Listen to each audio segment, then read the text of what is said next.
Ave Maria, cheia de graça, o Senhor é convosco, bendita sois vós entre as mulheres, e bendito o fruto do vosso ventre, Jesus. Santa Maria, Mãe de Deus, rogai por nós pecadores, agora e na hora da nossa morte. Amém. São Rafael, rogai por nós. São João, rogai por nós. Boa, pessoal. Então, a gente tá... o Gabriel é a primeira vez que vem também, né? A gente tá seguindo o livro A Fé Explicada, a gente tá no capítulo 6, que fala sobre o pecado atual.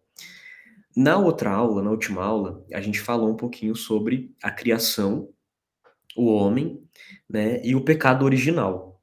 Então, o pecado original, só para a gente recordar, é o pecado cometido por Adão, né? E a gente herda as consequências desse pecado, né? Então, agora a gente vai falar sobre o pecado atual, que seria, na verdade, o pecado que nós cometemos, né? Diferente do pecado original. O pecado original, a gente lida com as consequências hoje, mas a gente vai falar sobre o pecado atual, que é o pecado que nós cometemos. Então, até umas 3 aulas atrás, a gente falou sobre a diferença. Não, foi na última aula mesmo. A gente falou sobre a diferença do corpo e da alma, né? Que o homem tem o corpo e o homem tem a alma. E se, vamos pensar assim, né? A minha alma pode morrer, porque a gente sabe que o corpo pode morrer, né? A gente, fisiologicamente, biologicamente, a gente sabe que isso é possível, mas a alma pode morrer. Então, a gente pode entender que se um homem crava uma faca no seu próprio coração, fisicamente ele morre. Agora, se ele comete um pecado mortal, ele morre espiritualmente. É como que sua alma, né, é como se fosse a morte da alma. Então, o pecado e o pecado mortal, ele é a morte da alma. E a gente entende isso porque no batismo, né, quando a gente é batizado, a gente é resgatado da morte espiritual daquele pecado original que Adão cometeu, né? O nosso pai Adão cometeu. E a gente herdou. E no batismo, Deus, ele une a gente a si, né? Nós ficamos unidos a Deus. A nossa alma se une a Deus. E a gente é preenchido todo o nosso vazio dentro dessa união. E a gente pode pensar que a nossa alma, né, se eleva para uma vida sobrenatural, e a gente pode chamar de graça santificante. E que a gente tem que buscar para que essa graça santificante se mantenha na nossa alma, e não só se mantenha, mas que a gente também intensifique ela, né, de alguma forma. Então, depois do batismo, o único modo da gente se separar, né, de se separar de Deus, é quando a gente comete esse dito pecado mortal. E aí depois a gente vai entender o que que é o pecado mortal. Mas basicamente o catecismo fala que o pecado mortal, ele destrói a caridade no coração do homem por uma infração grave da lei de Deus. Ele desvia o homem de Deus, né, que é o seu fim último, né? O homem ele existe para Deus. E é como se o homem escolhesse um bem muito inferior do que Deus, né, que é o bem maior. Imagina, então, que você, né, na sua casa, você vai pegar o fio elétrico que está ligado lá na companhia elétrica e você vai cortar esse fio. A sua casa vai ficar numa completa escuridão, né? Porque né, você rompeu, né, aquela ligação. E o pecado mortal, na verdade, faz isso, né? É como se a gente corta o nosso elo, a nossa ligação com Deus. É como se nós, através daquele ato, daquela ação, a gente diz de forma voluntária, de forma consciente, que nós rejeitamos a Deus, né? E aí, claro, pensando nessa ideia de ficar na escuridão, é óbvio que isso é terrível, mas que o pecado ele não é algo muito pior, né, do que ficar na escuridão. É como se realmente a vida fosse tomada pela morte, né? A alma morresse de fato. Então, a gente precisa compreender que o pecado mortal é algo assim muito, muito terrível. E é uma morte, a morte da alma, ela não é uma morte que se manifesta de forma exterior, né, igual a morte do corpo, né, a gente consegue reconhecer alguém quando morre, né, isso é visível. Mas quando uma pessoa, tem a morte na alma, né, quando ela está em pecado mortal, a gente não consegue, humanamente, visivelmente, reconhecer isso, né. Não existe um sinal externo, não há nada de exterior que possa dizer, ninguém tem uma plaquinha na testa, né, "Olha, estou em pecado mortal". E por isso que essa morte ela é tão perigosa, porque ela não é tão externa, né. Se a gente está se o corpo adoece, a gente vê sinais, né, que a gente consegue, eh, correr atrás para, né, para viver, melhor, para sobreviver. E, a questão da morte da alma já é um pouco diferente, né. Muitas vezes as pessoas não se recordam, não se atentam a isso. E, é claro, né, você corta o fio ali, então a graça de Deus, ela flui ao seu redor, mas ela não pode entrar, né, na sua alma, porque o fio está rompido, né. Então, o amor de Deus, ele chega a tocar a pessoa, mas ele não penetra, né. Então, é interessante também saber que a pessoa que está em pecado mortal, ela ela perde todos os méritos sobrenaturais que ela adquiriu antes do seu pecado, né. Então, por exemplo, se antes do pecado mortal, daquele ato, você, era uma pessoa que pronunciou muitas orações, fez muitas obras, ajudou muitas pessoas, ofereceram muitas missas, sofrimentos, em prol de Cristo. Tudo isso, some, desaparece, é varrido a partir do momento que se peca mortalmente, né. Então, sem dúvida, o pecado mortal é perder o céu, né. E aí, é essa separação de Deus mesmo. E, enfim, né, então a gente precisa realmente, lutar para não cair dentro, né, desses pecados tão graves. E a gente precisa entender também, a ideia, espera aí, antes, a ideia de que, eh, esse pecado, ele não é somente as obras e palavras exteriores, né. Então, um pecado mortal não é necessariamente, e o pecado em si, ele não é necessariamente só aquilo que se faz na prática, mas também, os desejos, os pensamentos mais íntimos do nosso coração, nós também podemos pecar, né, através deles. Então a gente até pode dividir isso, né. Existe o pecado de ação, que é aquilo que você faz, né, por exemplo, eu roubei, eu matei, eu fiz alguma ação, mas eu também posso cair em pecados pela minha omissão, né, aquilo que eu deixo de fazer, de cumprir alguma norma daquilo que, né, de algo da lei de Deus, ou quando Deus me pede, me ordena alguma coisa e eu não correspondo, né. Então, por exemplo, um exemplo muito, evidente para a gente é faltar à missa, né. Eh, Também é um pecado de omissão. E como que eu posso saber se uma ação é boa ou ela é má? A resposta é a vontade de Deus. Tudo centraliza na vontade de Deus. Então, uma ação ela é boa se é aquilo que Deus quer que a gente faça. Ela é má se a gente faz algo que Deus não quer que nós façamos, né. Então, não é só: "Ah, eu fiz algo mal porque o padre falou que não era para fazer, ou porque a igreja, as escrituras, né, aquilo tá ali na Bíblia". Não é apenas por isso, mas existe um fundo muito mais, eh, mais profundo, que é a vontade de Deus, né. Que no final das contas, né, que a gente viu já, acho que na primeira aula, que nós estamos aqui para fazer e para realizar a vontade de Deus. Então, os atos maus, são aqueles que nos afastam da vontade de Deus, né. Eu até coloquei aqui a foto, do hambúrguer dali, do cara comendo, tomando uma cervejinha ali, com o bar, com os amigos. Isso é uma ação boa ou é uma ação ruim?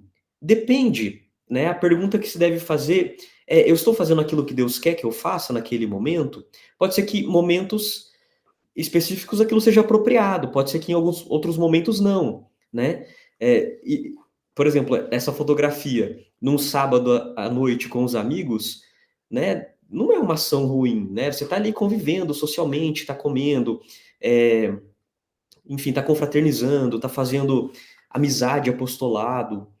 No entanto, se você pensar nesse mesmo cenário, sei lá, numa Semana Santa, em que se faz abstinência de carne, e aquilo é ilícito, né? Porque a vontade de Deus é outra para aquele dia, para aquele momento.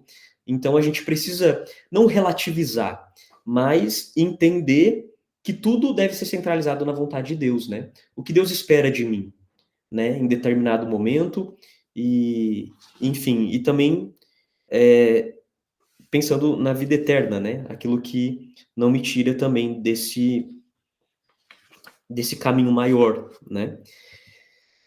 E vamos lá, o que que faz um pecado, né, qualquer, o que diferencia um pecado qualquer, um pecado venial, de um pecado mortal? Basicamente, são três condições, né?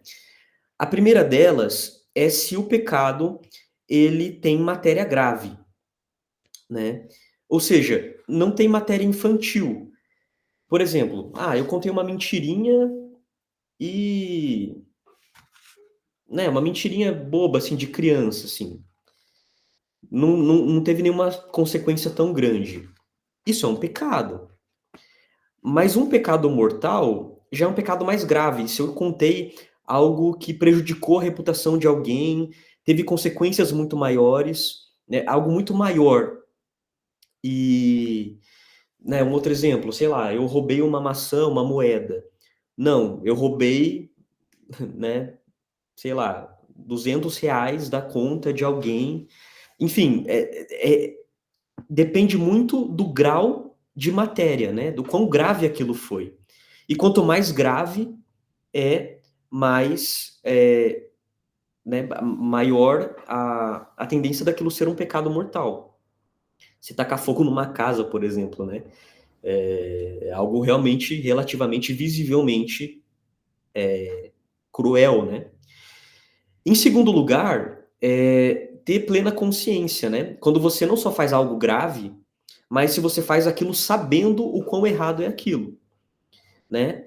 É diferente de algo por ignorância. Às vezes muitas vezes, antes da gente ter contato com a fé, né, com a fé católica, com a doutrina, com a lei de Deus, conhecer os mandamentos de Deus, talvez a gente tenha cometido muitos pecados, mas sem saber que aquilo era um pecado ou que aquilo poderia nos afastar de Deus. Então isso muda tudo, né? É claro que pela ignorância muitos pecados serão perdoados, né? Mas a partir do momento que a gente sabe que aquilo é errado e mesmo assim, né, faz, é, já, já, já mais um componente para a gente dizer que aquilo é um pecado mortal. Por exemplo, vou dar um outro exemplo, né? Poxa, hoje é dia, se por exemplo hoje fosse um dia de abstinência de carne, eu sei disso e eu não como, né? Eu faço aquilo sabendo. Então é claro que isso ah, né, um pecado mortal. E tem o terceiro componente que já, de alguma forma ou de outra eu já entrei, que é a, esse deliberadamente, né? Faltou um dali. Que basicamente, é quando eu resolvo livremente fazer aquilo, né? Além de saber, eu faço, eu realizo de forma que eu consinta com aquilo, né? Então, é claro que nesse caso, se alguém te obriga a fazer alguma coisa, uma coação, é, é óbvio que não existe esse terceiro componente, né? Porque precisa da liberdade, né? Basicamente, você é livre e você livremente assim escolheu fazer aquela ação grave. Então, isso também é algo muito importante para a gente saber, né, o que é pecado e o que não é. E os pecados mortais, como eu já falei, a gente consegue o perdão deles através do sacramento da penitência e da confissão. Então, a gente precisa ter o mínimo de entendimento de um pecado mortal para a gente levar para a confissão, né? Então, se eu sei que, poxa, eu fiz algo muito errado, a minha consciência já me acusou, mas eu sei que aquilo foi de matéria grave, eu fiz de forma consciente, sabendo que não era para ser feito, né, e de forma livre, sem ninguém me obrigar, aí a gente está diante de um pecado mortal e é preciso confessar o quanto antes, né? Porque, enfim, a gente não pode de forma alguma morrer em estado de pecado mortal. Quais são as raízes do pecado? Então, a gente consegue dizer, né? Olha, esse pecado ele essa ação ela é pecado ou não. Mas existem algumas coisas mais complexas, né? Que são um pouco mais difíceis da gente compreender. Por exemplo, se hoje, por um acaso, hoje fosse uma festa de preceito dentro da igreja. Vamos supor que hoje é Sábado Santo. E, e aí a gente sabe, né, pelos mandamentos, a gente precisa guardar as festas da igreja, né? Ou seja, participar da missa. Se a gente não participa da missa, isso é um pecado mortal. E aí, por exemplo, se hoje fosse Sábado Santo e eu me esqueci, e eu não vou na missa, nesse caso, eu cometi um pecado material, ou seja, eu furei, né, um preceito, mas isso não é um pecado formal, porque existe uma obra má, mas não uma intenção, né, se eu esqueci. Ou seja, eu pequei de forma material, mas isso não é um pecado formal, porque eu me esqueci. Ou seja, isso seria eu posso pedir, se eu me lembro disso, eu posso pedir perdão a Deus, claro, né, na confissão, mas isso não necessariamente é algo importante, né, porque no final das contas eu me esqueci. No entanto, se a gente pensar nessa mesma situação, eu confundi, sei lá, fiquei malucão assim, e por um acaso eu me confundi que hoje era Sábado Santo, aí eu lembrei que era Sábado Santo e eu intencionalmente não quis ir na missa, eu cometi, né, um pecado formal e mesmo não tendo a matéria do pecado, porque no final das contas hoje não era dia de preceito. Mas eu tive o que no final das contas muda? A intenção. Eu tive a intenção de pecar ou não, né? A intenção, ela é um fator muito importante para a gente compreender, né? Vou dar um outro exemplo que eu acho que pode ficar até um pouco mais claro. Vamos supor que eu cheguei ali em cima da mesa da sala e eu vi que tinha uma quantia de dinheiro, eu olhei, cresci o olho, peguei o dinheiro e falei assim, vou roubar esse dinheiro. Aí daqui a pouco, passa uma hora, eu lembrei que aquele dinheiro era meu, que eu deixei lá. Eu não roubei ninguém, porque aquele dinheiro era meu, certo? Mas eu tive a intenção do roubo. Mesmo que eu não tenha prejudicado, mesmo que eu não tenha feito algo, assim, algo material, assim, né, de algo, de um pecado material, mas formalmente eu cometi um pecado, porque eu tive a intenção, né. Então isso sim eu preciso confessar. Então, a gente precisa, claro, levar em conta essa intenção, né. E claro, se eu já tenho a intenção, mesmo que eu não peguei o dinheiro, por exemplo, veio a ideia, eu consenti a ideia, surgiu na mente a intenção, a vontade, ali já, eu já sou culpado por aquele pecado, né, porque como eu falei, os pecados não estão só na ação, mas também no pensamento e no desejo. Então, eu sou culpado do pecado no momento em que eu decido cometê-lo, mesmo que eu não venha cometê-lo, né. Então, eh, isso também é algo que a gente precisa compreender, né. E que mais? Aqui, uma boa ideia. A ideia de defeito dominante, né. Então a gente tem o pecado mortal, só que a gente precisa saber qual que é a raiz, né. O que que pode levar a gente a cometer um pecado mortal, por exemplo. Existem alguns vícios, né, que a gente pode dizer, né, que são defeitos, né. Defeito não é pecado, mas ele é um ponto fraco, é uma fraqueza humana que é uma fraqueza dentro do nosso caráter, que geralmente já está um pouco, eh né, muito ligado assim à nossa questão humana. E esse defeito, ele pode ser uma raiz que sustenta depois o pecado mortal. E existem alguns 7 vícios ou pecados capitais em que a igreja ali coloca para que nós, para a gente prestar atenção, né? E até tem uma ideia muito legal, que é o ponto de luta, né? Que muito provavelmente a gente tem um defeito dominante, né? Algum desses pecados, e que muitas vezes domina e rege um pouco e que pode estar nos impedindo de crescer espiritualmente. Então a gente precisa saber qual que se destaca, qual desses obstáculos que é o que mais forte está dentro de nós, né? Seja por questão uh, de temperamento, de natureza, né? Ou seja, por outras questões. Claro, o autoconhecimento é muito importante nesse sentido. E aqui a gente vai falar um por um rapidamente. O primeiro deles é a soberba, também conhecido, né, como